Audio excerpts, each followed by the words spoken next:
மாவெல்லாம் ரெடி பண்ணிட்டு எண்ணெயில போட்ட உடனே அந்த அதிரசம் பிரிஞ்சு போச்சுன்னா நம்மளுடைய மனசும் சுக்குநூறா உடைஞ்சு போன மாதிரி இருக்கும். அந்த மாதிரிலாம் எதுவுமே ஆகாம ஒரு பர்ஃபெக்டான அதிரசம் கரெக்டான அளவுகளோட சின்ன சின்ன டிப்ஸோட எப்படி செய்யலாம் தான் இன்னைக்கு இந்த வீடியோல பார்க்க போறோம். இந்த டிப்ஸை நீங்க கரெக்டா ஃபாலோ பண்ணீங்கன்னா உங்க வீட்லயும் அதிரசம் சூப்பரா வரும். இதை இப்ப நம்ம எப்படி செய்யறதுன்னு பார்க்கலாம். வெல்கம் டு டுடே சமையல். அதுக்கு நான் இன்னைக்கு இந்த டம்ளரால, அதாவது இந்த கிளாஸால ஒரு கிளாஸ் அளவுக்கு பச்சரிசி எடுத்திருக்கேன். பச்சரிசி இது கடையில் கிடைக்கிற அரிசி தான் நான் இன்னைக்கு பயன்படுத்தியிருக்கேன். மாவு பச்சரிசி அப்படின்னு சொல்லுவாங்க.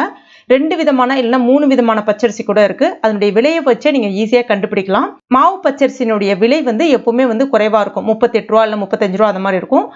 சாப்பாட்டு பச்சரிசி 50 ரூபா 60 ரூபா. ஸோ அந்த ரேட்டை வச்சு நம்ம ஈஸியா கண்டுபிடிக்கலாம். அடுத்ததான் நீங்க ரேஷன் கடையில் கிடைக்கக்கூடிய பச்சரிசி இருந்தாலும் தாராளமா பயன்படுத்தலாம். இன்னும் ரொம்ப பர்ஃபெக்டாவே வரும்.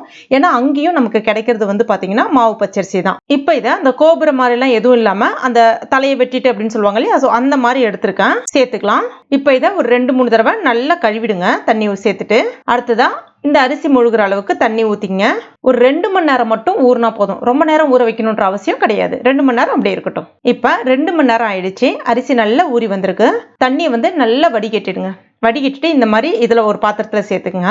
இப்ப இதை ஒரு துணி ஒண்ணு விரிச்சு வச்சுங்க. வெயில்ல காய வைக்கணும்னு கிடையாது. ஃபேன் காத்துல காஞ்சாலே போதும். உங்களுக்கு ஒரு 1/2 மணி நேரத்திலே காஞ்சிரும். அது லைட்டா இந்த மாதிரி உதிர்த்து விட்ட மாதிரி போட்டுங்க. அதாவது ஒரு அரிசி அப்படி தூவன மாதிரின்னு சொல்லுவாங்க இல்லையா, ஒண்ணு மேல ஒண்ணு இல்லாத அளவுக்கு இந்த மாதிரி நல்லா பரப்பி விட்டுக்குங்க.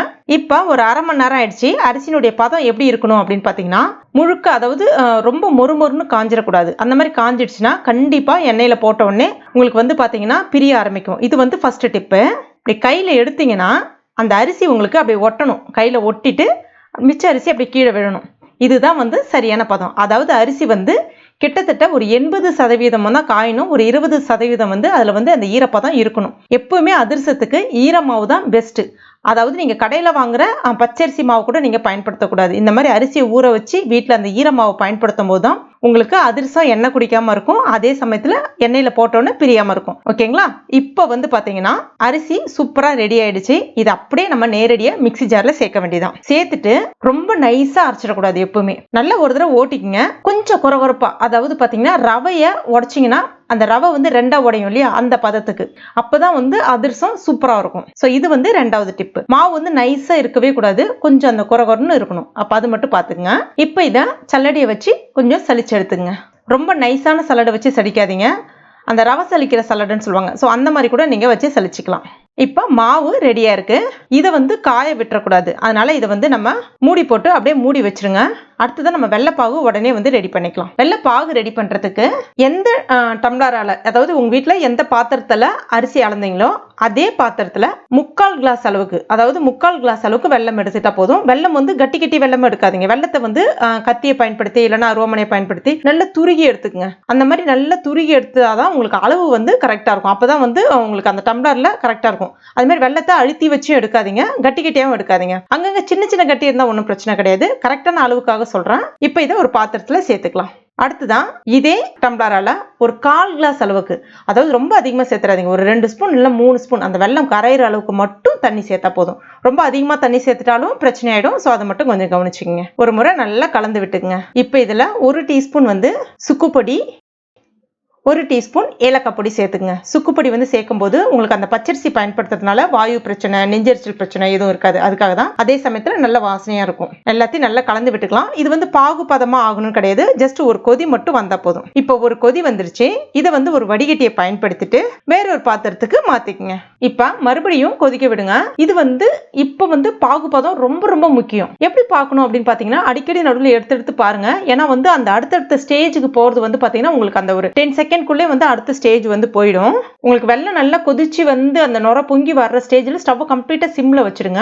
ஒரு பாத்திரத்துல கொஞ்சம் இந்த மாதிரி தண்ணி எடுத்துக்கங்க. நான் உங்களுக்கு ஃபர்ஸ்ட் ஸ்டேஜ் காமிக்கிறேன். இப்படி கொஞ்சமா அள்ளி விட்டீங்கன்னா அந்த வெல்லம் சுத்தமா கரைஞ்சு போயிடுது பாருங்க. இப்ப பதம் சரியா இல்லைன்னு அர்த்தம். இந்த பதத்தெல்லாம் எடுத்துட்டீங்கன்னா உங்களுக்கு அதிரசம் போட்டோன்னே உதிர்ந்து போயிடும். சோ அதை கொஞ்சம் பாத்துக்குங்க. சில பேர் இந்த பதத்திலே எடுத்துட்டு தான் என்ன பண்ணுவாங்கன்னா, அதிரசம் எண்ணெயில போட்ட உடனே உதிர்ந்து போகுது அப்படின்னு சொல்லுவாங்க. அடுத்துதான் மறுபடியும் அடுத்த ஸ்டேஜ் கிட்டத்தட்ட ஒரு 10 இருந்து 20 செகண்ட் நெக்ஸ்ட் ஸ்டேஜ் எடுத்து காமிக்கிறேன். கொஞ்சம் லைட்டா திக்கா இருக்கு. ஓகேங்களா? இன்னும் கொஞ்சம் கொதிக்கணும். இப்ப ஃபைனல் ஸ்டேஜ் உங்களுக்கு எடுத்து காமிக்கிறேன். கொஞ்சமா விட்டுட்டு பாத்தீங்கன்னா அடியில போய் அப்படியே உட்காருது பாருங்க. விட்ட உடனே அடியில போய் உட்காரணும். அதே சமயத்துல நம்ம கையில இப்படி எடுத்தோம்னா தக்காளி எல்லாம் தொட்டு பார்த்தீங்கன்னா உங்களுக்கு லைட்டா உள்ள அமுங்குற மாதிரி ஒரு சாஃப்டா இருக்கிற மாதிரி இருக்கும் பாருங்க. அந்த மாதிரி இருக்கணும். அதாவது கல்லு மாதிரி இருக்கக்கூடாது. அது உங்களுக்கு ஒரு மாதிரி நல்ல சாஃப்டா அந்த மாதிரி இருக்கணும். அதே சமயத்துல ஒன்னோட ஒண்ணு திரண்டு அழகா உங்களுக்கு ரவுண்டா ஒரு பால் மாதிரி வருது பாருங்க. இதுதான் வந்து கரெக்டான பதம். இதுக்கு முன்னாடியும் எடுத்துடக்கூடாது, இதுக்கு பின்னாடியும்.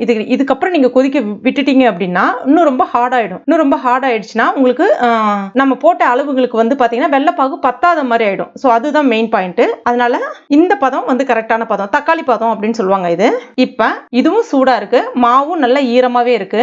மாவுல ஒரு சின்ன துளி உப்பு சேர்த்துட்டு இப்ப இதை நம்ம இதுல சேர்த்துடலாம். நிறைய செய்ய போறீங்கன்னா கண்டிப்பா எடுத்தோன்னே எல்லாத்தையும் சேர்த்துறாதீங்க. மத்து இருக்கு இல்லையா, நம்ம கீரை கடையிற அந்த மத்துன்னு சொல்லுவோம், இல்லைன்னா மரக்கரண்டி ஏதாவது இருந்தா கூட நீங்க பயன்படுத்திக்கலாம். அதை அடிப்பக்கமா திருப்பிட்டு கலந்து விட்டுக்கிட்டே இருக்கணும். நிறைய செய்ய போறீங்கன்னா ஒருத்தவங்க வந்து அந்த வெள்ளைப்பாக ஊத்தவும் ஒருத்தவங்க வந்து கலந்து விடவும் இருந்தீங்கன்னா சரியா இருக்கும். இது வந்து கம்மியா இருக்கிறதுனால நான் அப்படியே எடுத்தோன்னே சேர்த்துட்டு எல்லாத்தையும் கலந்து விட்டுக்கிறேன். இப்ப பாருங்க எல்லாத்தையும் நல்லா கலந்துட்டேன். மாவோட பதம் கரெக்டா அமைஞ்சிருக்கு பாருங்க. இந்த மாதிரி இருக்கணும், கரெக்டா இருக்கணும்.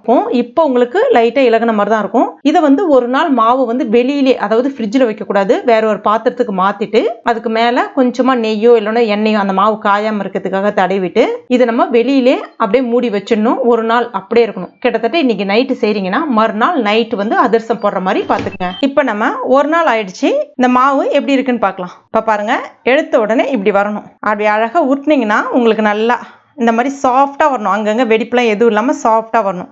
இதுதான் வந்து கரெக்டான பதம்.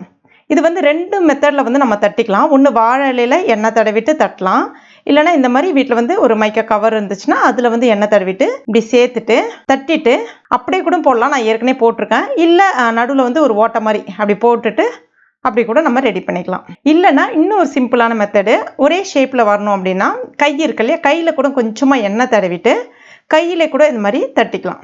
தட்டும்போது ரொம்ப மெலிசாக தட்டிடாதீங்க, அதே சமயத்தில் ரொம்பவும் திக்காக தட்டிடாதீங்க. ரொம்ப திக்காக இருந்துச்சுன்னா உள்ளே வந்து மாவு வேகாமல் போயிடும், அது பார்த்துக்குங்க. இப்போ பாருங்கள், ஒரு 4-5 அந்த மாதிரி தட்டி வச்சுக்கிட்டிங்கன்னா உங்களுக்கு போடுறதுக்கு சௌரியமாக இருக்கும். இல்லைன்னா தட்டிட்டு ஒரு ஆள் போட ஒரு ஆள் எடுக்கிறதுக்கு இருந்தீங்கன்னா சரியாக இருக்கும். சேர்த்த உடனே இப்போ அதே மாதிரி எண்ணெய் வந்து பார்த்தீங்கன்னா ரொம்ப சூடாக இருக்கவே கூடாது. ரொம்ப சூடாக இருந்துச்சுன்னா போட்ட உடனே மேலே வந்து பட்டுன்னு வந்து கருகி போயிடும், உள்ளே வந்து மாவு வேகாத மாதிரி ஆகிடும். ஏன்னா வந்து இதில் நம்ம வெள்ளைப்பாகு சேர்த்துருக்கிறதுனால எண்ணெய் வந்து ரொம்ப சூடாக இருக்கக்கூடாது. ஸ்டவ்வை கம்ப்ளீட்டாக சிம்மில் வச்சுட்டு எண்ணெயும் மிதமான சூட்டில் இருக்கும்போதே இதை நம்ம ஒன்று ஒன்றா போட்டு எடுத்தோம்னா சரியாக இருக்கும். கொஞ்சம் அகலமான கடாயாக இருந்துச்சு அப்படின்னா 2-3 கூட நீங்கள் அட் டைமில் போட்டுக்கலாம். சேர்த்த உடனே டக்குன்னு வந்து திருப்பி விட்டுறாதீங்க, உடஞ்சிடும். லைட்டாக இப்படி திருப்பி விட்டுங்க. ஒரு பக்கம் சிவந்து வந்த பிறகு லைட்டாக திருப்பி விட்டுங்க. இப்போ பாருங்க, பர்ஃபெக்டாக வந்திருக்கு பாருங்க. நம்ம என்ன தான் பண்ணாலும் அதிரசம் மட்டும் வந்து பார்த்தீங்கன்னா பொரிக்கும் போது எண்ணெய் லைட்டாக குடிக்க தான் செய்யும். எடுக்கும்போது ஒரு கரண்டியால் இப்படி எடுத்துட்டு அது மேலே இன்னொரு கரண்டியை வச்சு இப்படி லைட்டாக ஒரு அழுத்தம் கொடுங்க. ரொம்ப அழுத்திடாதீங்க, லைட்டாக ஒரு அழுத்தம் கொடுங்க. கொடுத்தீங்கனாலே அதில் இருக்கக்கூடிய அந்த எக்ஸஸ் எண்ணெய் வந்து உங்களுக்கு வெளியில் வந்துடும். இப்போ இதை வேற ஒரு பிளேட்டுக்கு மாற்றிக்கலாம். நான் இன்னொரு மெத்தட் ஒன்று பண்ணுவேன், ரொம்ப சூப்பரான மெத்தட் அது. கையில் லைட்டாக தண்ணி மட்டும், நம்ம வடைக்கெல்லாம் போடுவோம் இல்லையா, அதே மாதிரி உளுந்து வடை போடுவோம் பாருங்க, அதே மாதிரி கையில் லைட்டாக தண்ணியை தொட்டுட்டு தடவிட்டு அதுக்கப்புறமா தட்டி போட்டிங்கன்னா கொஞ்சம் கூட ஒட்டாமல் வரும், அதே சமயத்தில் உதிராமல் வரும், பர்ஃபெக்டாக வரும். இந்த மெத்தட் கூட நீங்கள் ட்ரை பண்ணி பாருங்கள். இப்போ பாருங்கள், கொஞ்சம் கூட ஒட்டலை, பர்ஃபெக்டாக வந்திருக்கு பாருங்கள். அவ்வளோதான், நம்மளுடைய பர்ஃபெக்டான அதிரசம் ரெடி ஆயிடுச்சு. எப்பவுமே அதிரசம் வந்து அந்த முதல் நாள் செய்யும்போது வந்து பார்த்தீங்கன்னா உங்களுக்கு ரொம்ப மேலே மொறுமொறுப்பாக இருக்கிற மாதிரி இருக்கும். எப்பவுமே அதிரசம் வந்து அந்த ஊற அப்படின்னு சொல்லுவாங்க, நல்லா ஊறணும். ஒரு 2-3 நாள் ஊறி வரும்போது தான் உங்களுக்கு அதிரசம் வந்து பர்ஃபெக்டாக வரும். எப்பவுமே அதிரசம் செஞ்ச உடனே சாப்பிட்றத விட 2 நாள் 3 நாள் வச்சிருந்து அதுக்கப்புறம் சாப்பிட்டீங்கன்னா ரொம்ப டேஸ்ட்டாக இருக்கும். அப்போ தான் வந்து அந்த மாவு எல்லாமே நல்லா ஊறி இருக்கும், ரொம்ப டேஸ்ட்டாக பர்ஃபெக்டாக இருக்கும். செஞ்ச உடனே சாப்பிட்டீங்கன்னா மேலே ரொம்ப முறுமுறுன்னு இருக்கும், உள்ளே வந்து சாஃப்டாக இருக்கிற மாதிரி இருக்கும். மறுநாள் ஆக ஆக நல்ல உங்களுக்கு ஒரு அந்த சாஃப்ட் கிடைக்க ஆரம்பிச்சிரும். இப்போ பாருங்கள் எவ்வளோ சாஃப்டாக உடையுது பாருங்கள். உள்ளே எந்த அளவுக்கு நல்ல மாவு வெந்து வந்திருக்கு. அதே சமயத்தில் அந்த பாகு பதெல்லாம் பார்க்கறதுக்கு அருமையாக இருக்குது பாருங்கள். அதே சமயத்தில் அந்த அரிசி மாவோட அந்த வெல்லம் வந்து நல்லா கலந்து ஒரு சூப்பரான டெக்ஸ்சர், நல்ல உதிரியாக சூப்பராக இருக்குது பாருங்கள். ரொம்ப அருமையாக இருக்கும். மேலே ஒரு லேயர் மாதிரி வரணும், உள்ளே வந்து அந்த மாதிரி மாவு உதிரியாக இருக்கணும். அதுதான் வந்து ஒரு பர்ஃபெக்டான அதிரசம். நீங்களும் கண்டிப்பாக உங்கள் வீட்டில் ட்ரை பண்ணி பாருங்கள், ரொம்ப ரொம்ப டேஸ்ட்டாக இருக்கும். அடுத்ததான் இன்னொரு டிப்ஸு, எப்பவுமே வந்து அதிரசம் அடுக்கும்பொழுது அடியில் வந்து ஒரு சின்ன கிண்ணத்தை இந்த மாதிரி கவுத்தி போட்டு வச்சுட்டு அதுக்கு மேலே அதிரசத்தை ஒன்று மேலே ஒன்றா சைடு வாக்கில், அதாவது இப்படி வச்சு அடுக்குனீங்க அப்படின்னா எப்படி இருந்தாலும் அது குடிச்ச எண்ணெய் வந்து லைட்டாக வந்து கக்க ஆரம்பிக்கும். அப்போ உங்களுக்கு அந்த பாத்திரத்தினுடைய அடியில் வந்து அந்த எண்ணெய் வந்து தங்க ஆரம்பிச்சிரும். ஆறின பிறகு எடுத்து வைங்க. சூடாக இருக்கும்போது வைக்கக்கூடாது. ஆறின பிறகு இந்த மாதிரி அடிக்கிட்டு அப்புறமா மூடி வச்சிருங்க. மூடி வச்சிட்டிங்கனாலே வெளியிலே நார்மல் ரூம் டெம்பரேச்சர்லேயே ஒரு 15 நாளைக்கு வரைக்கும் வச்சு இதை சாப்பிடலாம். கெட்டு போகாது. ரொம்ப ரொம்ப டேஸ்ட்டாக இருக்கும். கண்டிப்பாக நீங்களும் உங்கள் வீட்டில் ட்ரை பண்ணி பாருங்க. ட்ரை பண்ணிட்டு மறக்காம எனக்கு கமெண்ட் பண்ணுங்க. இந்த வீடியோ பிடிச்சிருந்தா லைக் பண்ணுங்க. உங்கள் நண்பர்கள் மற்றும் ஃபேமிலி மெம்பர்ஸ் கூடயும் மறக்காம ஷேர் பண்ணுங்க. மேலும் இது போன்ற டேஸ்டி ரெசிபிகளுக்கு நம்ம டுடே சமையல் இது வரைக்கும் நீங்க சப்ஸ்கிரைப் பண்ணாத நண்பர்களா இருந்தீங்கன்னா உடனே சப்ஸ்கிரைப் பண்ணீங்க. கூடவே மறக்காம அந்த பெல் நோட்டிஃபிகேஷன் சிம்லையும் பிரஸ் பண்ணுங்க. தேங்க்யூ.